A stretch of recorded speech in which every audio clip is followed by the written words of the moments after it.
when we know that love is here, we can bear witness to anything, right? We can bear witness to the truth of who we are, or we can make things unbearable. This week, right? Oh, it can be so hard. If we have practices, we can turn it into lessons and awakening. And that's what we're here to do. Awaken to who it is that we truly are, not remain asleep in a coma, allowing conditions to dictate how we're going to be internally. Today's talk is called The Bearable Lightness of Being. Does anybody remember the movie, The Unbearable Lightness of Being? Anyone? Not many people remember that movie. This actually comes again from my teacher for this particular period of time, Pema Chodron, who I love. She's a wonderful Buddhist meditation teacher. And she talks about bearable lightness of being. And she says this in your first lesson summation point. Please don't put it up. When we honor life, but don't make it a big deal, we lighten up and become more joyous. That lightening up and becoming more joyous is actually the fancy name for enlightenment. That's what it is. Being more joyous. Being more light in the presence of whatever is going on. Not ignoring the situations around us, but not letting them be a burden to us where we can't bear it. Last week we talked about 4 basic qualities that we can work with to stabilize the mind, first of all. Stabilize the mind. To become, second of all, unconditionally friendly with ourselves. That's a very big one right there. And the third one is to have no fixed mind position about how things have to or should be, or otherwise we just get all crazy. And learning how to be there for other people, to take care of other people. And we learn that when we take care of ourselves, we help take care of other people. We're learning how to embrace something that's greater than the slings and arrows of outrageous earthly fortune and misfortune. So on Wednesday morning, when we woke up, there was that great snap that sounded boom, so wrong. Did you have a snap and a boom in your neighborhood? We sure did. And the moment we heard that, we went, oh, that does not sound good at all. And it shut everything down. Our whole house was shut down. So whatever plan that we had about what we'd be doing got changed. In fact, those icicles that you see, that was in front of our house. The tree that was perky like this was just going slow, low in the branches that even our little teeny 15, 18-pound dog could lick the branches. Something was changing. It was changing very quickly. So when change happens, you can either bear it and take care of it, or you can become, oh no, not this again. I had my plans for today, and I have stuff to do, and this is going to ruin everything. Forget about your plan. You want to make God laugh? Tell him your plans. Okay? It's going to keep changing. It just always does. It does anyway. But collectively, we got to experience that. And how we chose to deal with it was how we practice what we talk about every single week here. So we got candles, and Maureen went and bought some batteries.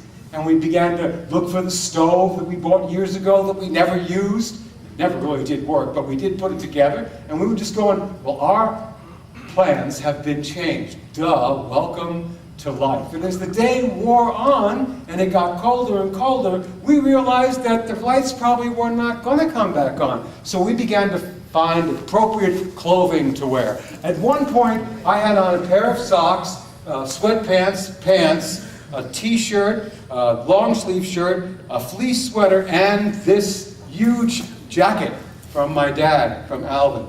This is all I got from his $11 million estate, was this jacket.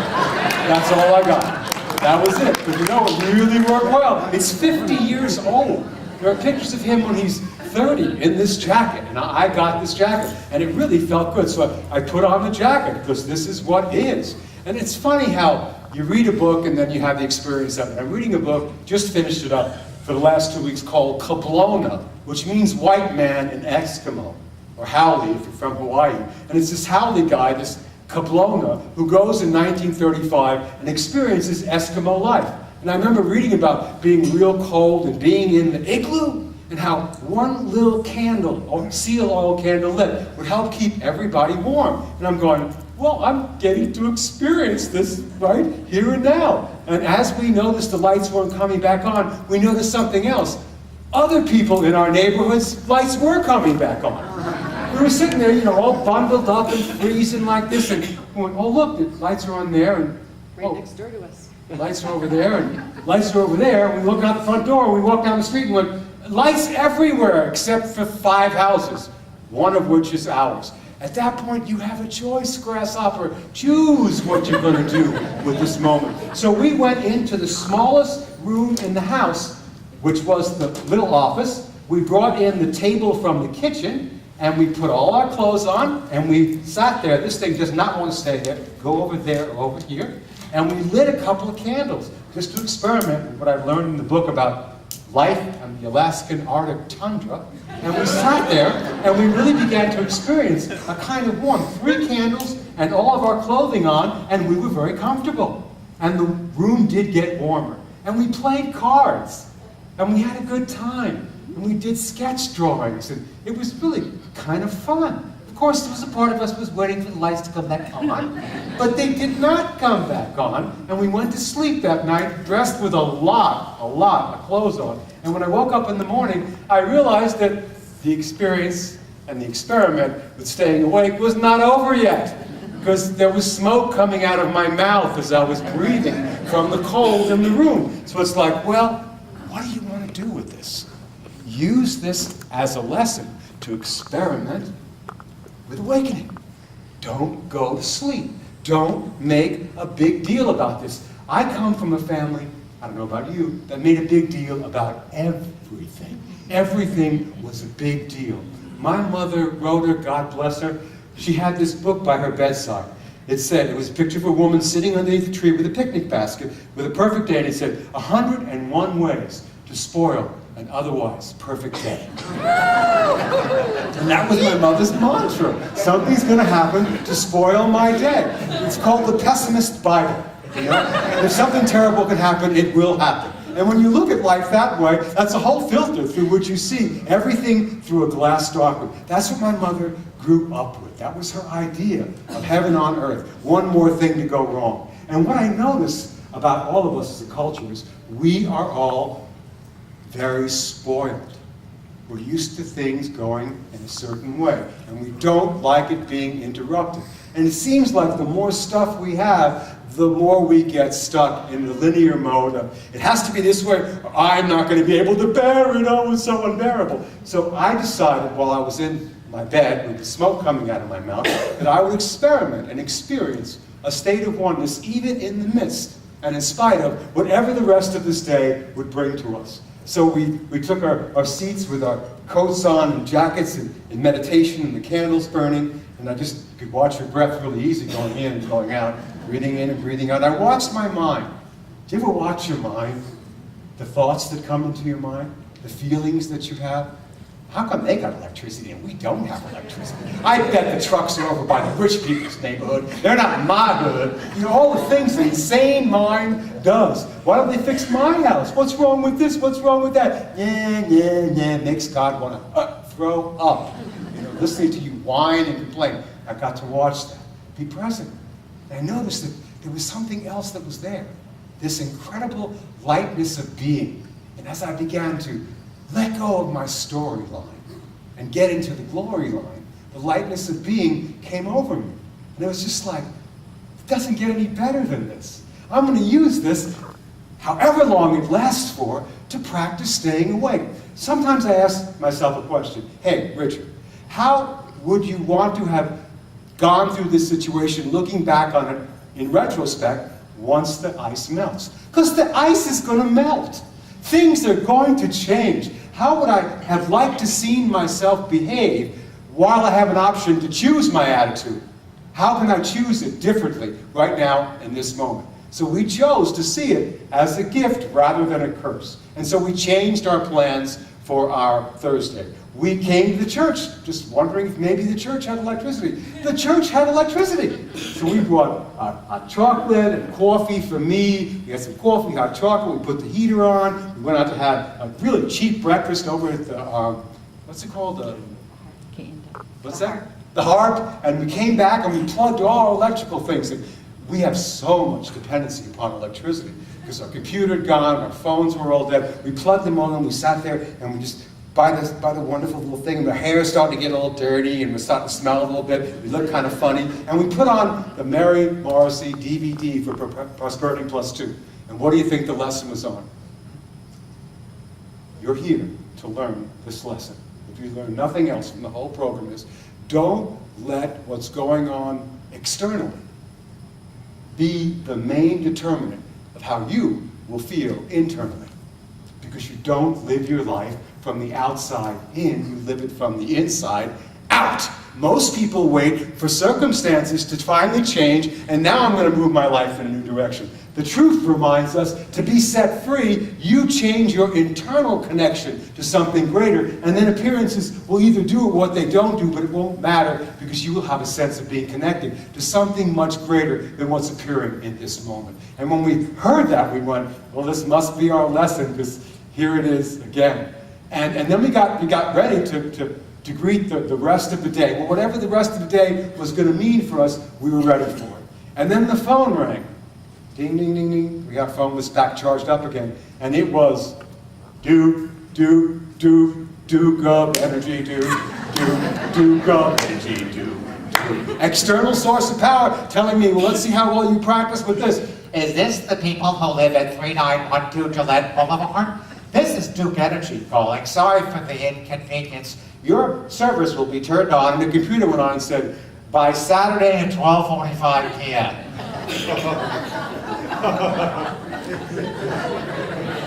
3 more days of being an Eskimo in an igloo, freezing our butts off. You know, it's not going to be fun anymore. It's going to wear out. It's going to wear out. We got to breathe that in and breathe that out. So we had to once again, as we did 5 times this week, as I know you did, change your outer plans for something different. And so we decided we would go to our house, we would empty out our refrigerator, we'd put everything in the refrigerator here, and then we would just go to the Y and get a shower, because we were starting to look a little bit crazy with our hair up and stinky, and we were going to have the class on Prosperity Plus on Thursday night. So we changed our plans again and again and again. You get to do what? Change your plans. Because life is constantly changing. Life is not fixed, it's fluid. If you keep trying to hold outer things in solid place, you will be most of your time feeling burdened by life attacking you. Things coming at you, out of which you have no control over, whether it's with your body or your emotions or your employment life, whatever it is. When you live your life from the outside in, life is going to keep making things seem like they're coming at you, of which you have no control. You don't have any control of what's coming at you. You do have control of how you choose to see what's going on inside of yourself. You can turn on an inner light that is more powerful than anything this world has ever seen. In the Buddhist terminology, they call merging with that which we truly are this incredible thing called shunyata. Shunyata is the word for emptiness, but really what it means, not empty, it means feeling a sense of lightness that's way bigger than whatever darkness you might be facing in your life. It's called shunyata. I love that word. Say it with me. Shunyata. You don't shun anything that's happening to you. You use it all as an experience for expansion into who you truly are. And when that comes over you, it's like a lightness of being. It's like, well, everything is still going on the way it was circumstantially for me. But I feel big and huge. Even in the midst and in spite of it, because what you have is your attitude about what's happening. That's the most important change point you have. How do you want to let your attitude be different than it is right now? Monday, I had an attitude adjustment on the spot, because what I noticed about how this goes is, particularly by Sunday, I get real big and I'm aware of what the big picture plan was. During the week, I fall asleep a lot and forget and get real small again. We decided that Monday we would go out to the Olive Garden to have some food. I was in a pasta mood. I wanted some gluten. All of you give up your gluten. Bring your gluten unto me. I wanted some pasta and some sauce and lots of all-you-can-eat stuff. So we went. We haven't been to the Olive Garden probably at least 10 years. Never been to the one here. So we're sitting at the restaurant and we look at the menu and it's like, whoa, whoa, whoa. I don't remember it being this expensive. It was $3.50 more than what it was the last time we came in. And Maureen looked too and she goes, oh, you know what? We're on the dinner menu. And I said, we're on the dinner menu. I'm about to spend $7 more to get the dinner menu and not get any more food than I would get at the lunch menu. And my mind just went into complete judgment. And we stayed and ate the deal anyway. But I didn't enjoy one bite of it. I didn't experience any of it because I had a judgment. I'm spending too much money. I'm not enjoying this meal. The next morning when I woke up, it was Tuesday, no ice storm yet, I put the food in the microwave and I ate it, and I was back to being present in the moment. And I said, this is delicious. I'm sorry I missed this meal. I don't want to miss a meal I love to eat. I hate to miss the taste in my mouth. I hate to miss when I'm with someone who needs me to be there with them and I don't see them. I want to be open and big enough not to miss the moments of my life.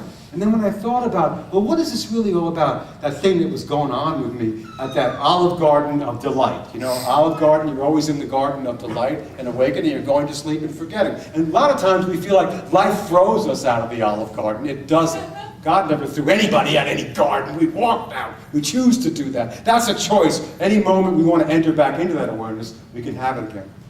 And I thought about that particular meal that I was eating and enjoying it. What was the difference between when I wasn't enjoying it and I was enjoying it? The difference was judgment.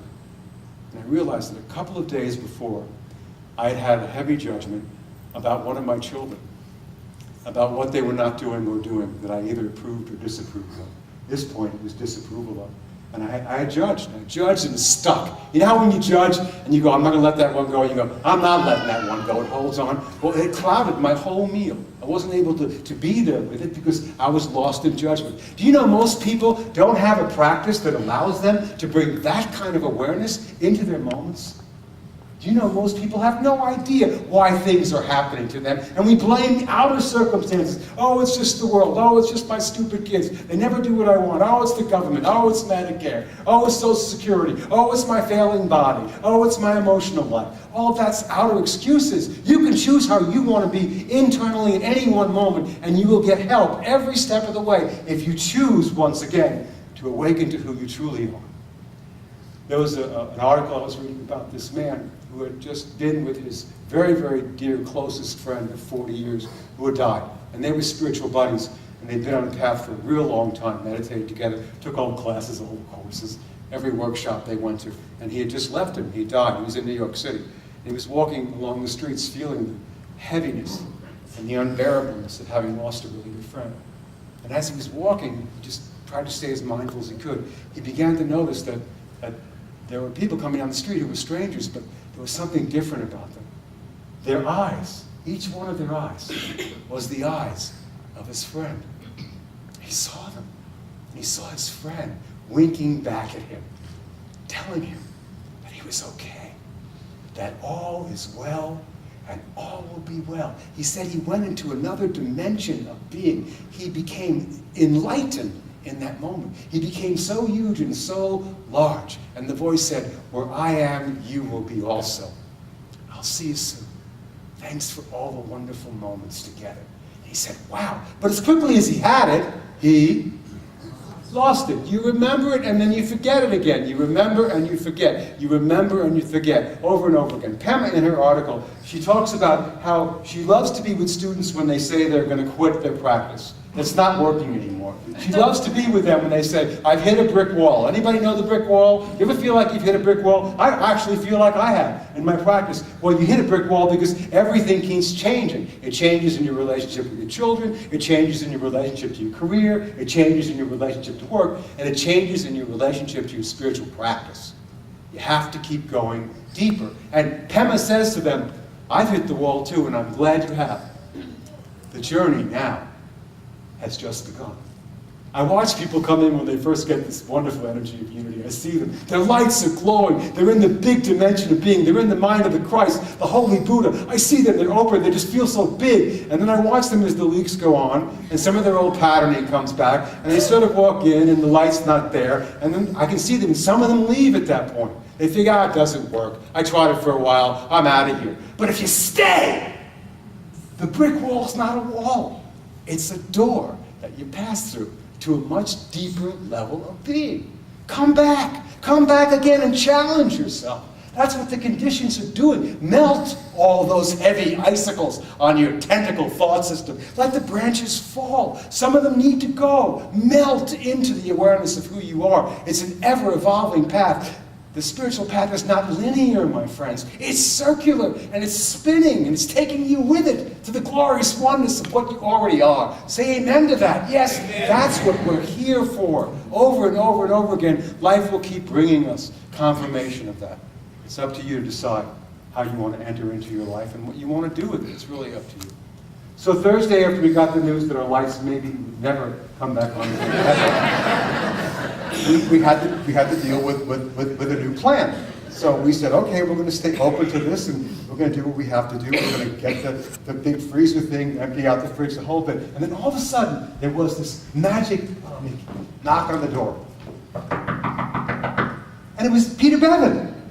Peter Bevan was outside the door. You know how when you need a confirmation that you're on the right track and you're going in the right direction from a larger dimensional being? In this particular moment, it was Peter Bevan who's sitting right there. He goes, I got something that can help you guys.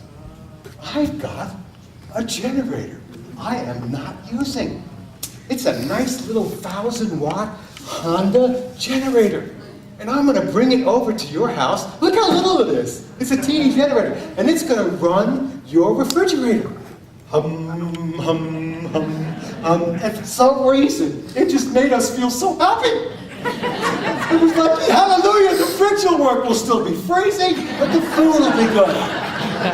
It wasn't that we lowered our standards.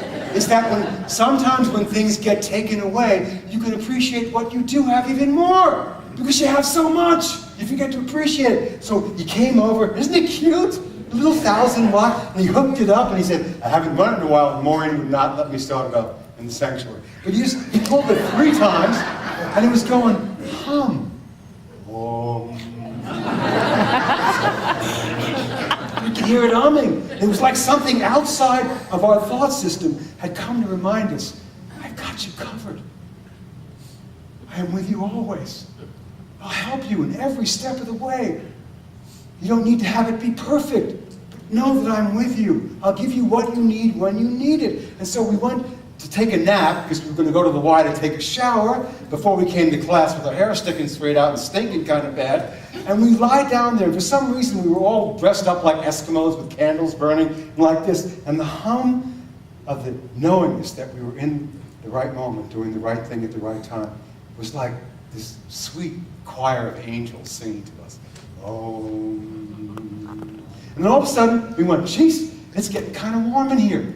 And we both went, yeah, and we started taking stuff up and went, what is going on? And we realized that the lights had come back on. And we had completely and absolutely surrendered to it'll take as long as it takes. We'll do what we have to do. If we got to get a hotel room on Saturday night to get a shower in, because the Y was closed too. We couldn't get a shower there until later on in the afternoon. We will go ahead and do it. We totally let the whole thing go and put it in the hands of something greater. Can you hear you in this? Can you hear you in this? Amen. The generator is humming all around you. You're being given blessings. They're there. People want to help you. Things want to show up. You got to be willing to see them and embrace them and get plugged into the help you need when you need it. It always shows up at the right moment, at the right time. So, let's go up to our lesson summation. I'll stop screaming at you. Bearable lightness of being. When we honor life, but don't make it a big deal. It doesn't mean we don't care. It doesn't mean we don't feel. It just means we don't make a big deal out of it. We lighten up. And we become more joyous. That's the fancy name for enlightenment. Simple.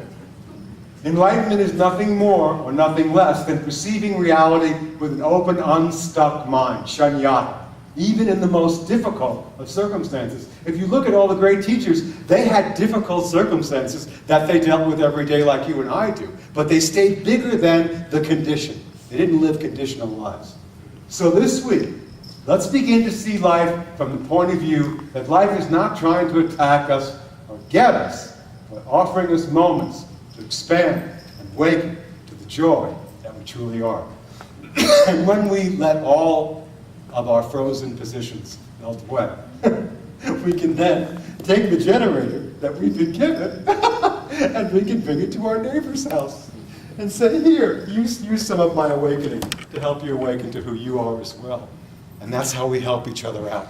That's how we're here for each other. And that's the awakening that's happening right here and right now. And you possibly have a friend in your life right now who you can go share that Om with, that hum, that awakening, the gift, your consciousness, and your presence will do that. So when you I have to give it back to him today. So because I'm an American, and you know I'm an American, I went, well, this is nice, the 1,000 watts, but I'm going to get a 2,000 watt generator. I'm going to need 2 of them, stick them in each room. That's America, that's who we are. There's nothing wrong that we're addicted that way, but the point is true. Just a little bit of energy moving life in a new direction can change anything. And you can do that for yourself, and you can be present for others. And we practice, my friends, not just for ourselves, but for the benefit of all beings everywhere. Namaste.